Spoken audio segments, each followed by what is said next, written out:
Procrastination didn't ruin my life in one day, and that's the dangerous part. It happened slowly with time. One delayed task, one wasted day, one distracted week.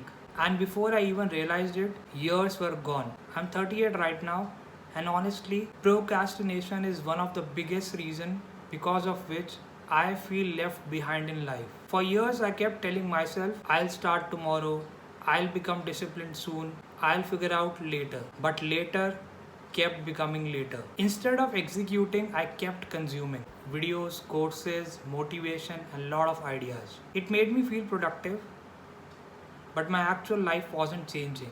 And the worst part was, I always believed I had time, and that mindset is dangerous. The truth about procrastination is, it doesn't look dangerous in the moment. Watching one more video feels harmless, delaying one task feels harmless, scrolling for hours feels harmless. But if repeated daily for years, it quietly destroys confidence, self respect, self discipline, and momentum. And as a result of this, eventually you stop trusting yourself because deep down you know you keep avoiding your own potential, and that is what was happening with me. One thing that I realized recently is motivation was never my problem.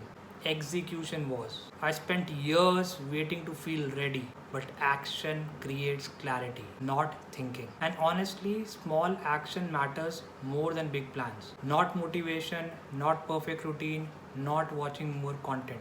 Just small, consistent execution. So if you're watching this right now and you're feeling stuck, here is something simple. Stop trying to fix your entire life overnight. Just choose one thing you have been delaying. One thing only. And work on it for 30 minutes today. And that's it. Not tomorrow, not next Monday. Work on it today. Talking about the reality part, I cannot change the years I lost to procrastination. But maybe talking about this can help somebody else avoid wasting theirs. And honestly, that is the reason and intention because of which I started this channel. To rebuild my life publicly and to help others stop delaying theirs. So just comment below, what is that one thing that procrastination is stopping you to do right now? And if this video really helped you out think differently, do subscribe to this channel because over here we are rebuilding life together.